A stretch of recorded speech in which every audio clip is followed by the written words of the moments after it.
Les amis, les vierges, donc nous allons procéder au tirage pour l'année 2020. J'ai choisi une grosse pierre pour protéger ce tirage. Il s'agit d'une calcédoine orange. Voilà, celle-là est vraiment très très belle. Une fois de plus, comme je dis souvent, c'est une pierre assez brute. Bon, elle a été un petit peu polie ici, puisque sinon la calcédoine ne serait pas aussi belle et aussi brillante. Mais elle est vraiment extraite telle qu'elle. Voilà, elle est vraiment très très belle. Donc c'est une pierre de joie, d'apaisement, de douceur. La calcédoine, c'est vraiment la pierre pour être de bonne humeur. Voilà, c'est voilà. D'ailleurs, j'ai choisi de finir également le tirage de cette année avec ce beau galet de calcédoine qui est pratique. On peut le tenir comme ça dans sa main. On peut le glisser dans une poche. Voilà, c'est vraiment une pierre qui va nous permettre de finir cette année avec la joie. Voilà. Pour débuter l'année, quant à elle, j'ai choisi euh, un jaspe dalmatien. Alors, donc c'est une pierre, donc le dalmatien, ça, on voit tout de suite pourquoi ça parle, hein. C'est une pierre beige tachetée de noir, hein. Donc celle-là, elle est vraiment très très jolie. Alors, elle n'est pas brute, mais elle est vraiment très très jolie. En tout cas, elle n'est pas régulière. Donc moi, j'aime bien tout ce qui est un petit peu extraordinaire dans sa forme. Voilà. Donc du coup, c'est une pierre qui est à la fois tonique et calmante, qui régule le yin et le yang. C'est une pierre qui permet de développer les énergies dans le corps du bas vers le haut, du centre du corps vers l'extérieur et qui permet de trouver l'équilibre. Donc voilà, donc nous allons vraiment chercher ça cette année. Et d'ailleurs, la pierre, celle qui est choisie par l'univers pour accompagner ce tirage pour les vierges de l'année 2020, c'est le porphyre marron grec. Alors, c'est une pierre qui va vous permettre de changer vos habitudes, qui va vous dégager des souffrances et qui va vous permettre de comprendre la véritable spiritualité. Voilà, donc c'est une pierre qui était très aimée chez les Grecs. Voilà, donc c'est un porphyre marron grec. Le porphyre est un marbre, d'accord?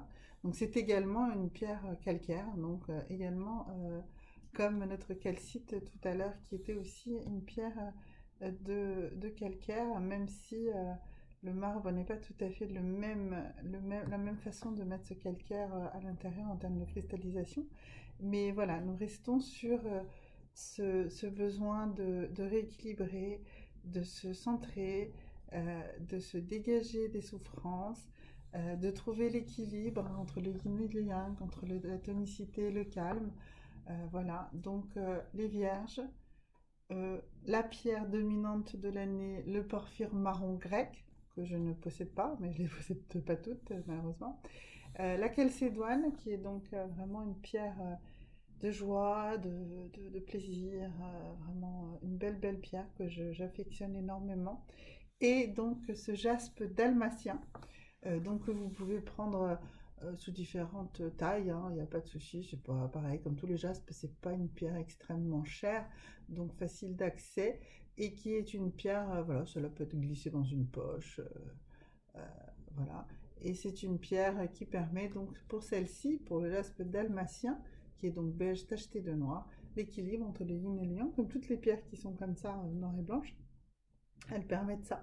Et donc l'équilibre entre la tonicité, le calme, le développement de l'énergie de manière harmonieuse du bas vers le haut, du centre vers l'extérieur, et de trouver son équilibre. Voilà. Donc ça c'est pour les pierres et maintenant le tirage. Alors d'abord on va tirer quelques cartes pour voir un petit peu quelle est la surprise que nous réserve cette année. Ben voilà la première qui se dégage. Voilà, il nous en faut un minimum de 3 pour avoir une meilleure lecture de la surprise. Voilà, et ben voilà, elle vient, elle est là, et la troisième est là. Voilà, alors la lecture de la surprise de l'année 2020, eh ben tout à fait ce qu'on vient d'exprimer, hein, l'équilibre entre euh, le calme, la tonicité et du coup la voie qui s'ouvre. Euh, le changement des habitudes et du coup une voie qui s'ouvre, qui dégage de vos souffrances et qui vous permet d'évoluer, d'avancer. Donc c'est pas forcément une surprise si vous faites tout ce qu'il faut pour ça. Donc cette année, sous l'auspice du porphyre marron grec, eh bien vous allez changer vos habitudes, dégager vos souffrances. Vous allez trouver sous le jaspe dalmatien hein, qu'on voit là, donc cet équilibre entre la tonicité et le calme, hein, la tonicité, la productivité, la fécondité, machin, puis ici le calme.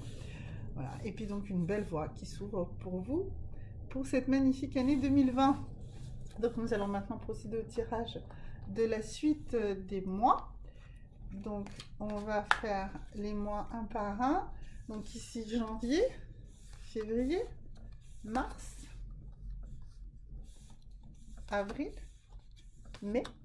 Ensuite ici plutôt l'été, juin, juillet, août, hein, qui sont des mois toujours un peu agités. Ensuite le mois de transition, le mois de septembre, octobre, novembre et le mois de conclusion, le mois de décembre sous l'auspice de cette magnifique calcite. Donc nous allons finaliser le tirage pour chaque mois. Voilà. Et voilà. Alors, donc, on va démarrer sur le mois de janvier. Que nous raconte janvier pour nos amis les vierges? Eh bien, il nous dit que voilà, bah, vous allez trouver la bonne voie de guérison. Parce que ça, c'est... Alors, soit c'est vous dans votre activité professionnelle. Parce que vous êtes dans une profession libérale. Donc, tout va bien. Vous allez trouver la voie, tout va bien. Soit on est plutôt dans ce que les cartes nous indiquent, enfin en tout cas ce que les pierres nous ont indiqué depuis le début. On est dans cette recherche d'équilibre. On est dans la recherche de changer des habitudes, de nous dégager des souffrances. Donc changer des habitudes, ça peut être changer des habitudes alimentaires, ça peut être changer des habitudes, je ne sais pas, de vie, de rythme de vie, de choses comme ça, qui vont nous amener petit à petit vers le fait de nous dégager des souffrances. De se dégager des souffrances, ça peut être des souffrances physiques, comme ça peut être des souffrances mentales, psychologiques. Donc voilà, donc dès le mois de janvier, vous allez avoir la bonne nouvelle que la voie, elle, est tracée. Il va falloir juste la suivre, ok ? Au mois de février, qu'est-ce qui se passe au mois de février? Eh bien, au mois de février, cette notion que vous avez trouvé une forme de sagesse se confirme. C'est-à-dire que ce que vous avez là trouvé, ce que vous pensez être grâce à un thérapeute ou grâce à vos lectures, ou je ne sais pas, toutes ces sources innombrables qu'on a aujourd'hui d'informations, vous avez trouvé quel va être votre chemin de guérison. D'accord? De guérison, c'est-à-dire de se dégager de ses souffrances. Donc de changer ses mauvaises habitudes. D'accord? Donc, vous avez déjà détecté quelque chose au mois de février, et au mois de janvier, et bien au mois de février, ça y est, vous allez le concrétiser. C'est une forme de sagesse que vous allez intérioriser à l'intérieur de vous. Oui, c'est un pléonasme ça, hein. Intérioriser à l'intérieur de soi, c'est dire deux fois.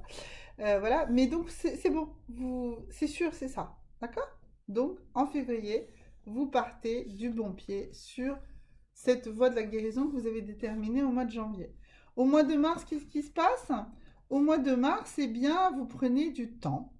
Vous prenez un temps de calme, parce que cette voie, elle n'est pas forcément immédiate. Hein, les résultats de ce que vous entreprenez ne sont pas immédiats. Mais vous allez comprendre qu'il y a un temps d'adaptation, un temps de vide pour le début de cette évolution, de cette guérison, de ce changement d'habitude, de ce dégagement de vos souffrances, hein, quelles qu'elles soient, hein, spirituelles, mentales, financières, enfin, tout ce qui vous fait souffrir. Voilà, vous avez compris comment il fallait faire, ça y est, en février, vous avez plus, voilà, vous êtes sûr, c'est ça. Eh bien, le mois de mars, à vous demander de le poser un petit peu, de le formaliser, de l'écrire, de le structurer. Voilà, donc forcément, pendant ce mois de mars, ça n'avance pas parce que vous posez les bases. Voilà, vous posez les fondations. Alors les fondations, souvent, ça sort pas de la terre tout de suite, hein. On ne sait pas trop, on voit pas, on dit, oh là là, parfois pour les fondations, il faut creuser très très profond. Il y a certains grands bâtiments ont parfois besoin d'avoir des fondations qui font deux, trois fois la taille de ce qui sera au-dessus. Donc, surtout si c'est construit, vous voyez, parfois il y a, je sais pas, le CNIT par exemple, je sais pas si vous connaissez à la Défense, eh bien, pour pouvoir le positionner, etc., on a dû mettre énormément de poteaux comme sous les maisons à Amsterdam aussi, on a dû mettre des poteaux. Donc, on a fait des fondations très profondes pour pouvoir bien atteindre le fond, pour pouvoir bien poser. Donc, c'est ça que vous allez faire au mois de mars. Vous allez poser des fondations. Donc, du coup, bah, vous allez avoir l'impression que ça avance pas parce que forcément, vous avez creusé, d'accord? Bon, mais non, non, non, tout va bien. C'est normal. Mais il faut les poser, ces fondations. D'accord? Donc ça, c'est le mois de mars. Donc voilà, 3 mois de réflexion, de ça y est, on pose des fondations. Alors du coup, au mois d'avril, qu'est-ce qui se passe? Eh bien, au mois d'avril, eh bien, vous allez commencer à avoir le profit hein, de ces fondations et vous allez commencer à trouver cet équilibre qu'on cherche, hein, celui qu'on cherche depuis le mois de janvier, là, avec le jaspe dalmatien, et avec cette bonne nouvelle hein, que vous avez trouvé la bonne façon de faire. Hein. Voilà, eh bien au mois d'avril, ça y est, l'équilibre commence à s'installer. Vous commencez à en avoir vos premiers bénéfices. Alors, ce n'est pas des bénéfices qu'on peut dépenser, c'est plutôt des bénéfices qu'on thésaurise. Hein. C'est un peu comme nos fondations, c'est-à-dire qu'on commence à avoir des bénéfices, mais on commence à les poser, hein. On commence à les stocker. On va en avoir besoin pour la suite de ces bénéfices. D'accord? Et le mois de mai, qu'est-ce qu'il nous dit? Ben, il nous dit que si on ne veut pas qu'on nous vole ces bénéfices, eh bien, il faut qu'on les écrive une fois de plus, ou en tout cas qu'on les formalise. Alors, imaginons que c'était quelque chose, je ne sais pas, vous étiez dans un procès. Bon, voilà, donc ça y est, vous avez trouvé avec votre avocat la bonne stratégie, vous avez bien mûri, la justice, hein, c'est un temps très long, etc. Là, c'est bon, vous commencez à gagner des points. Bon, ben là, il faut faire vraiment attention, il faut vraiment être dans la loi, d'accord? C'est une image, hein, j'utilise cette image d'une action en justice. Voilà, c'est-à-dire que oui, voilà, on a vu, on connaît la bonne voie, on l'a mûri, on a posé les fondations, on a commencé à avoir un petit peu de profit, mais comme je vous le dis, il faut le thésauriser ce profit. Et donc, bah, on va même le structurer. On va l'écrire, on va faire un truc administratif, que sais-je, selon votre situation. Mais voilà, mais si vous ne faites pas ça, si vous ne le formalisez pas, si vous ne faites pas l'acte notarié qu'il faut, si vous ne faites pas les papiers qu'il faut, si vous n'allez pas à la Sécu pour obtenir vraiment la décision de votre situation, que sais-je, hein, voilà, vraiment, il y a vraiment beaucoup de situations comme celle-ci. Je ne sais pas, vous allez partir à la retraite, tout va bien, ça s'est fait. Eh bien, est-ce que vous avez vraiment bien fait tous les papiers? Est-ce que vous avez vraiment donné toutes les fiches de paie, etc. Voilà, c'est le moment pour pas vous faire voler, pour pas vous faire spolier de quoi que ce soit. Il faut que ce soit administrativement clean. Voilà. Imaginons que vous êtes un étudiant. Bon, bah, vous avez trouvé enfin le type d'études que vous voulez faire. Vous avez bien réfléchi, vous avez, voilà, si vous aviez plusieurs voies, vous avez réussi à regrouper tout ça et à commencer, je ne sais pas moi, à clarifier que peut-être vous pourriez avoir 2 années validées, que vous pouvez tout de suite rentrer en troisième année, un truc dans ce style-là. Bah, en tout cas, si tout ça c'est ça, et ben c'est au mois de mai qu'il faut faire bien attention que ce soit bien administrativement suivi, que vous ayez bien la validation, la nostrification de tous les diplômes, etc. Voyez ce que je veux dire? Voilà. Et si c'est quelque chose de santé, et ben je dirais c'est là où il faut faire tout un tas d'analyses et de choses bien concrètes, du suivi du protocole. Il faut, si vous devez prendre un médicament qui est récent, quelque chose, et bien être bien dans les papiers de l'hôpital dans lequel vous allez le suivre. Voilà, des choses concrètes comme ça. De l'administratif, du concret, du papier. C'est vrai, c'est chiant, mais il ne faut pas oublier, il faut faire ça au mois de mai. Donc du coup, on va rentrer maintenant ici dans notre été. Donc d'abord sur le mois de juin, eh bien le mois de juin va être une alternance entre de l'abondance et une sensation de souffrance. Alors, vous allez recevoir des choses, mais vous allez vous dire, oh là là, mais j'en ai bavé des ronds de chapeau pour y arriver. Oui, bah, des fois c'est comme ça, hein, voilà. Mais dites-vous bien que tous les efforts que vous avez faits, eh bien, vont donner de l'abondance. Si vous avez bien fait ce que je vous ai demandé au mois de mai, si vous avez bien suivi le côté administratif, en tout cas le côté réglementaire de ce que vous aviez à faire, eh bien, vous ne risquez rien de ce rat qui essaie de vous grignoter, de vous faire du mal. Si vous ne l'avez pas fait, il peut peut-être être plus gros que l'abondance. Donc faites attention, faites bien ce qu'il y a à faire au mois de mai. Ne vous reposez pas sur les premiers petits lauriers du mois d'avril, mais faites bien ce qu'il faut au mois de mai pour que le mois de juin, eh ben, l'abondance gagne sur ce petit rat-là qui essaie de nous grignoter. Au mois de juillet, qu'est-ce qui se passe? Eh ben, au mois de juillet, tout va bien. Là, on a l'automne. L'automne, c'est la moisson et ici, la fête. Donc, si vous avez bien suivi tout ça, bah, quelle que soit l'action que vous voulez, une action en justice, une action contre avec la Sécu, un droit social auquel vous aviez droit, je ne sais pas, vos études et un changement d'études ou une validation d'année, des choses comme ça, eh bien c'est bon, au mois de juillet, c'est bon, la moisson est là et vous pouvez faire la fête. Mois de juillet, nickel, impeccable. Voilà, mais surtout vraiment faites attention hein, à ce mois là-bas de mai. Faites tout ce qu'il y a à faire, ne ratez aucun. Et en plus, le mois de mai, hein, vous savez, il y a le 1er mai, le 8 mai, je ne sais pas cette année si en plus il n'y a pas une autre fête qui tombe. Donc, c'est vraiment pas le moment de rater tout ce qui est administratif, hein, parce qu'il n'y a pas beaucoup de fenêtres d'ouverture pour ce genre d'activité. Voilà, le mois d'août, alors, qu'est-ce qui se passe au mois d'août? Eh bien, vous restez fidèle à ce renouveau.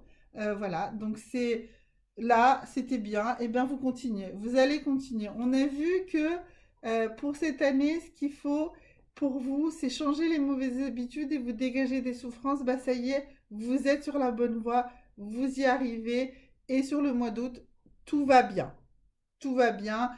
Là, les gens qui vous sont fidèles, ceux qui vous soutiennent, sont toujours autour de vous et vous pouvez continuer à fleurir, à pousser, à bourgeonner, à exister.